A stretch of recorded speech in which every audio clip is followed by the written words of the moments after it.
এই সিকুৱেন্সটো আপোনালোকেও গম পাইছে হয়তো বিপ্লৱীদা যি 7 তাৰিখে নিৰ্দেশৰ যিটো কমপ্লেইনটো আহিছিল কমপ্লেইনটো অহাৰ পিছত আমি 8 তাৰিখে যেতিয়া ইনভেষ্টিগেশ্যন আৰম্ভ কৰিলোঁ 8 তাৰিখে ইনভেষ্টিগেশ্যন আৰম্ভ কৰি বিভিন্নজনক সোধা পোছা কৰাৰ পিছত গম পালোঁ যে কোনজন মানে মেইন একিউজ হিচাপে ইনভলভ আছে আৰু মেইন একিউজ হিচাপে ইনভলভ থকা মানুহজনক আমি 8 তাৰিখে পিক আপ কৰিলোঁ 8 তাৰিখে পিক আপ কৰি প্ৰথম অৱস্থাতটো তেওঁ একো নকয় মানে কোনো কনফেছ কৰা নাই সো ইনভেষ্টিগেশ্যন কণ্টিনিউ হৈ থাকিল 9 তাৰিখে মানে যেতিয়া ইনভেষ্টিগেশ্যনটো কণ্টিনিউ হৈ আছিল ৰাতিপুৱা সময়ত আপোনালোকেও হয়তো গম পায় তেওঁ কিবা এটেম্প্ট এটা লৈছিল থানাৰ ভিতৰতে সো সেই এটেম্প্ট এটা লোৱাৰ ক্ষেত্ৰতে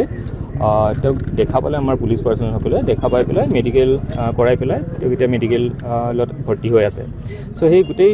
বস্তুখিনি চলি থাকোঁতেও আমি বিভিন্ন চ'ৰ্চৰ পৰা গম পাইছিলোঁ যে ছোৱালীগৰাকীক লৈ পেলাই যিজন মেইন একিউজ আছিল মেইন একিউজজনে এবাৰ ডাক্তৰৰ ওচৰতো এপ্ৰ'চ কৰিছিল যাতে এবৰ্চনৰ প্ৰচেছ এটা কৰিব পাৰে আৰু সেই এপ্ৰ'চ কৰোঁতে মানে লগতে এজন ফাৰ্মাচিষ্টৰ সহায় লৈছিল মই এতিয়া নামটো কৈ দিয়া নাই আপোনালোকে ইনভেষ্টিগেশ্যন যিহেতু চলি আছে ফাৰ্মাচিষ্টৰ সহায় লৈছিল আৰু ফাৰ্মাচিষ্টজনৰ সহায় লৈ পেলাই গোটেই প্ৰচেছটো আগবঢ়াব চেষ্টা কৰিছিল চ' সেইখিনি জনাৰ পিছত মানে এই বিপ্লৱীৰ মানে বন্ধু এগৰাকীৰো আমাৰ যোগাযোগত আহিল তেওঁকো সোধা পোছা কৰিলোঁ সোধা পোছা কৰাৰ পিছত মানে তেওঁ ক'লে যে হয় মানে তেওঁ প্ৰেগনেণ্ট আছিল ছোৱালীজনী আৰু পিছত যিজন ডাক্তৰক এপ্ৰ'চ কৰিছিল ডাক্তৰজনৰ ষ্টেটমেণ্টটো আমি ল'লোঁ ষ্টেটমেণ্টটো লওঁতে মানে তেওঁ তেনেকুৱা কৰিলে একজেক্টটো যদিও ক'ব নোৱাৰে 7-8 মাহ প্ৰেগনেণ্ট আছিল বুলি জনালে চ' সেইখিনি জনাৰ পিছতো যিহেতু তেতিয়ালৈকেও আমি কথাখিনি শুনিহে আছিলোঁ মানে ডাইৰেক্ট কংক্ৰিট এভিডেন্স বা প্ৰুফ নাই যিখিনি আমি কোৰ্টত দিব পাৰিম তেতিয়ালৈকে এইটো কালি সন্ধিয়াৰ কথা মই তাৰপিছত বিপ্লৱীৰ মাক দেউতাকক লগ কৰিলোঁ ৰাতি আহি পেলাই তেওঁলোকৰ ঘৰত গৈ তেওঁলোকক মই এটাই কথা ক'লোঁ যে মানে যিখিনি হৈছে এতিয়ালৈকে যিখিনি ছোৱালীজনী ক'ত আছে মই নাজানো সেইটো অৱস্থাত কিন্তু পুলিচৰ ফালৰ পৰা যিখিনি কৰিবলগীয়া আছে সেইখিনিত আপোনালোকে 100% ছাপোৰ্ট পাব আৰু 1%টো গাফিলতি নাপায় সেইখিনি মই গেৰেণ্টি দিব পাৰোঁ আমি তাৰ সন্ধান কেতিয়া পাম সেইটো মই ক'ব নোৱাৰোঁ কিন্তু আমাৰ যিটো প্ৰচেষ্টাটো আপোনালোকে দেখিব যে ইয়াত কোনো যাতে গাফিলতি নহয় 1%টো গাফিলতি হ'লে তাৰ কালি সন্ধিয়াৰ পৰা যদি গাফিলতি দেখে দায়ী মই হ'ম চ' তাৰপিছত তেওঁলোকে মোক টাইম এটা ক'ব দিলে যে 2 ঘণ্টা 4 ঘণ্টা 24 ঘণ্টা কিমানৰ ভিতৰত ক'ব পাৰে তো মই এইটোৱে ক'বলৈ ওলালোঁ যে এইটো প্ৰচেছ এটা ইনভেষ্টিগেশ্যন প্ৰচেছ এটা হয়তো আমি খবৰ এটা নেক্সট 1 মিনিটতো পাব পাৰোঁ বা হয়তো 2-3 দিনো আমি নাপাব পাৰোঁ তাৰপিছত আমাৰ নেক্সট ইনভেষ্টিগেশ্যনটো কণ্টিনিউ হ'ল তেখেতসকলৰ ঘৰৰ পৰা ওলাই অহাৰ পিছত কণ্টিনিউ হোৱাৰ পিছত ফাইনেলি আমি অলপ প্ৰেছাৰো বিল্ড আপ কৰিলোঁ তেওঁৰ ওপৰত প্ৰেছাৰ বিল্ড আপ কৰাৰ পিছত ৰাতি 9:30 বা 10:30 বজাৰ মাজত তেওঁ একিউজন ভাঙি পৰি পেলাই তেওঁ নিজে কনফেছ কৰিলে হয় মই তেনেকুৱা বেয়া কাম এটা কৰিলোঁ যিটো কৰিব নালাগিছিল আৰু সেই বেয়া কামটো কৰাৰ পিছত তেওঁ ক'লে যে মই গোটেই বিৱৰণীটো দিলে কেনেকৈ মাৰিলে সেইটো মই এতিয়া ডাইৰেক্টলি কৈ দিয়াটো ভাল নহয় বিৱৰণীটো দি পেলাই তাৰপিছত তেওঁ ক'লে যে ওচৰতে আমাৰ চেপ্টিক টেংক এটা আছিল সেই চেপ্টিক টেংকতে ক'ত ডাম্প কৰোঁ একো নাপাই পেলাই চেপ্টিক টেংকৰ ভিতৰতে মই ডাম্প কৰি দিলোঁ তাৰপিছত তাৰ পৰা ভয়তে পলাই আহিলোঁ চ' এইখিনি জনাৰ পিছত আমি এইটো ক্লিয়াৰ হ'লোঁ যে হয়তো বডিটো আমি বিচাৰিলে পাম সেইকাৰণে তাৰপিছত আমি গোটেই মানে প্ৰচেষ্টাটো আৰম্ভ কৰিলোঁ যে ৰাতিৰ ভিতৰতে ইমিডিয়েটলি যিটো খবৰটো পাইছোঁ কেনেকৈ বডিটো ৰিকভাৰ কৰিব পাৰোঁ আৰু যিমান সোনকালে পাৰে পষ্টমৰ্টেমলৈ পঠিয়াব পাৰোঁ এই গোটেই প্ৰচেছটো কৰি পেলাই ৰাতিপুৱা 3:30-4 বজাত মানে বডিটো ৰিকভাৰী কৰি পেলাই আমি JMCHত পষ্টমৰ্টেমলৈ পঠিয়ালোঁ এই মোমেণ্টত হয়তো পষ্টমৰ্টেমটো চলি আছে মই যিহেতু আপোনালোকৰ লগত কথা পাতি আছোঁ আৰু এই গোটেই ঘটনাটোত মানে যিজন মেইন একিউজজন এৰেষ্ট হ'ল আৰম্ভণিতে এইটো মাৰ্ডাৰ কেছ হিচাপে মানে কমপ্লেইনটো অহা নাছিল আৰম্ভণিতে মিছিং কেছ হিচাপে কমপ্লেইনটো হৈছিল তাৰপিছত যেনেকৈ আমি গম পালোঁ ষ্টেটমেণ্টৰ বেচিছত যে ছোৱালীগৰাকী হয়তো প্ৰেগনেণ্ট আছিল তাৰপিছত আমি কোৰ্টত প্ৰেয়াৰ দি পেলাই পক্সোৰ ছেকশ্যন এটা এড কৰিলোঁ যিহেতু ছোৱালীগৰাকী 18 বছৰ 2 মাহ হৈছিল মাত্ৰ আৰু সেইটো সময়লৈকে 6-7 মাহৰ প্ৰেগনেণ্ট বুলি ডাক্তৰে আমাক জনাইছিল গতিকে পক্সো এটা ষ্ট্ৰং এক্ট এখন তাৰে ষ্ট্ৰং ছেকশ্যন এটা এক্টিভেট কৰি আমি পক্সো এক্টটো লগালোঁ কালি যেতিয়া গম পালোঁ ৰাতি যে ঘটনাটো মাৰ্ডাৰৰ ফালে গৈছে আজি এতিয়া কোৰ্টৰ প্ৰেয়াৰ এটা দি থোৱা হৈছে যে আমি মাৰ্ডাৰৰ ছেকশ্যন এড কৰি আছোঁ আৰু এই গোটেই ঘটনাটোত তেওঁ যদিও মেইন একিউজড বাট তথাপিও যিহেতু মই ফাৰ্মাচিষ্টজনৰ কথা এটা কৈছিলোঁ তেওঁ গোটেই ঘটনাটোত গম পাইছিল যে এনেকুৱা মানে প্ৰেগনেঞ্চি টাৰ্মিনেশ্যনৰ কাৰণে আগবাঢ়ি আছে, কিন্তু সেইখিনি জনোৱা নাছিল। পক্সো আইনৰ অধীনত এনেকুৱা খবৰ জানিলে যদি অধিকাৰীক নজনায় সেইটো এটা ক্ৰাইম হয়। গতিকে তেওঁকো আমাৰ ইনভেষ্টিগেশ্যনৰ আওতালৈ আনি পেলাই তেওঁৰ এগেইনষ্টতো মানে ছেইম ছেকশ্যনখিনি লগোৱা হৈছে। আৰু লগতে আমি মানুহজনৰ যি দুজন ল'ৰা আছে, দুজন ল'ৰাকো আমি পিক আপ কৰিছোঁ। তেওঁলোকৰো আমি কথা শুনি আছোঁ, হয়তো ডাইৰেক্টলি নহ'লেও ইনডাইৰেক্টলি কিবা প্ৰকাৰে খবৰটো জানিছিল বা হেল্প কৰিছিল। গতিকে তেওঁলোককো আমি এৰেষ্ট কৰিম। এই গোটেইখিনি চালি জাৰি যিকেইজন মেইন একিউজৰ লগতে যিকেইজন কো একিউজড গোটেইকেইজনকে উঠোৱা হ'ল। উঠাই হোৱাৰ পিছত মানে আনফৰ্চুনেট কথা মানে ছোৱালীজনী ইনভেষ্টিগেশ্যনৰ মানে কেছটো দিয়াৰ আগতেই ঢুকাল।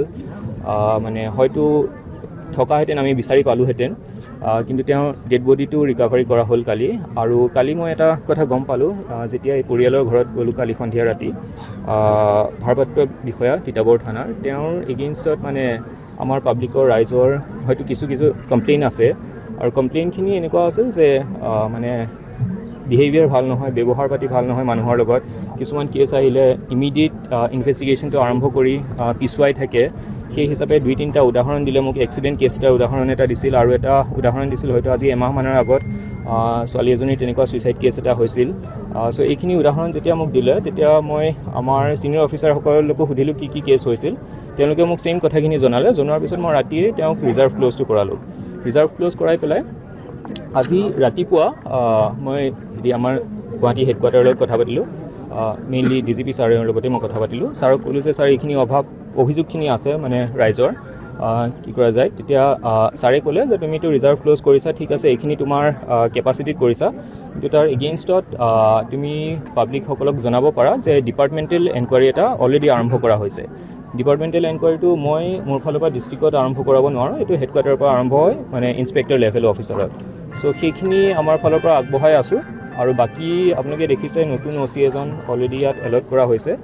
আৰু মই আশা কৰোঁ যে নতুন OC যিজন আহিছে বা মই ইয়াত জইন কৰা এসপ্তাহ হৈছে এতিয়া, যেনেকেই নহওক আমি প্ৰপাৰলি মানে ল' ব্ৰেক নকৰাকৈ গোটেই ষ্টেপখিনি ফ'ল' কৰি আইনৰ মাজেৰে মানে যিমান ষ্ট্ৰংগেষ্ট পাৰোঁ চাৰ্জশ্বিটখন দি পেলাই আগবাঢ়িম, যাতে কোনো কাৰণত হাৰি যাব নোৱাৰে। অলৰেডি আমাৰ SP সাহেবৰ মন্তব্যটো শুনিলোঁ। তেখেতে গোটেইখিনি যিটো ছিকুৱেঞ্চ হৈছে আৰু তেখেতসকলে কি একশ্যনছটো ইনিচিয়েট কৰিছে আৰু ইনভেষ্টিগেশ্যন কৰি আছে গোটেইখিনি আপোনালোকক জনালে। আমাৰ তৰফৰ পৰা এটাহে আছে যে আমি অলৰেডি মই SP সাহেবৰ লগত ডিছকাশ্যনো কৰিছোঁ যে আমি ইমিডিয়েটলি ন্যায় দিয়াব লাগে। তাৰ কাৰণে পুলিচে একদম ষ্ট্ৰিক্টেষ্ট একশ্যন ল'ব। আৰু তেখেতসকলে অলৰেডি ইনভেষ্টিগেশ্যন ষ্টাৰ্ট কৰি যিমানখিনি এভিডেঞ্চ কালেক্ট কৰিব লাগে গোটেইখিনি প্ৰক্ৰিয়া আৰম্ভও কৰিছে। তাৰ লগতে এটা স্পেচিয়েল বিশেষ এটা ইনফৰমেশ্যনো ইতিমধ্যে মই পাইছোঁ। এইটো কিমান ট্ৰু আছে আমি নাজানো, মই ইনকুৱাৰী কৰিব লাগিব যে তেখেতৰ একিউজজনৰ ঘৰতে কিবা এটা আশ্ৰম বা কিবা এটা চলি আছে। তো সেইটোও যদি আছে তেনেকুৱা আমি ইমিডিয়েটলি মেজিষ্ট্ৰেৰিয়েল এটা ইনকুৱাৰী মই কৰাম। আৰু ইনকুৱাৰী কৰাৰ পিছত এনেকুৱা যদি ইলিগেলি কিবা এটা তাত চলি আছে আমি ইমিডিয়েটলি এজ পাৰ ল এজ পাৰ ৰুল আমি চিল কৰিম। আৰু বাকী যি পুলিচৰ প্ৰক্ৰিয়া আছে পুলিচে কৰি আছে নিজৰ OCৰ এগেইনষ্টত যিটো আপোনালোকে কৈ আছে বা পাব্লিকে কৈ আছে যে OCৰ পাব্লিক ৰিলেশ্যন নাছিলে বা আগতেও তেনেকুৱা কেছ হৈছে। ইতিমধ্যে অলৰেডি আমাৰ SP মহোদয়ে আমাক জনালে যে আছাম পুলিচ হেডকোৱাৰ্টাৰ যিহেতু সেই OCজন ইনস্পেক্টৰ ৰেংক OC হ'লে ডিপাৰ্টমেণ্টেল প্ৰচিডিং ডিচিপ্লিনাৰী একশ্যন যিটো হয় হেডকোৱাৰ্টাৰৰ পৰা হয়। অলৰেডি DGP ছাৰৰ লগত ডিছকাশ্যন মতে আমাৰ SP মহোদয়ে জনাইছে যে আছাম পুলিচ হেডকোৱাৰ্টাৰে সেই ডিপাৰ্টমেণ্টেল প্ৰচিডিঙৰ যিটো প্ৰক্ৰিয়া অলৰেডি ইনিচিয়েট কৰিছে। আৰু অতি সোনকালে তেখেতৰ ডিপাৰ্টমেণ্টেল প্ৰচিডিং কৰি তেখেতৰ এগেইনষ্টত যি এজ পাৰ ৰুল একশ্যন ল'ব লাগে, if something is found action লোৱা হ'ব। চ' মোৰ এটাহে ৰিকুৱেষ্ট আছে সকলোকে যাতে লিগেল প্ৰক্ৰিয়া লিগেল মতে হ'ব দিব লাগে। কোনো আইন বা কোনো ল নিজৰ হাতত কোনে ল'ব নালাগে। আমি ৰেডি হৈ আছোঁ, আমি ফিল্ডতে আছোঁ আৰু যিমান সোনকালে পাৰোঁ I am very confident in police administration. তেখেতসকলে যিমান সোনকালে পাৰে ইমিডিয়েটলি এই যিটো কেছ হৈছে ইমিডিয়েটলি ইনভেষ্টিগেশ্যন কৰি চাৰ্জশ্বিট ফাইল কৰি যিটো আমাৰ দুৰ্ভাগ্যজনক এটা ইনচিডেণ্ট হৈছে এই ছোৱালীক ন্যায় নিশ্চয় দিয়াব। যিটো কমপ্লেইনছ আছে বা গোটেইখিনি যে অভিযোগ আছে এতিয়াহে আমি গম পাইছোঁ, এই কেছ হৈছে তাৰপিছত গম পাইছোঁ।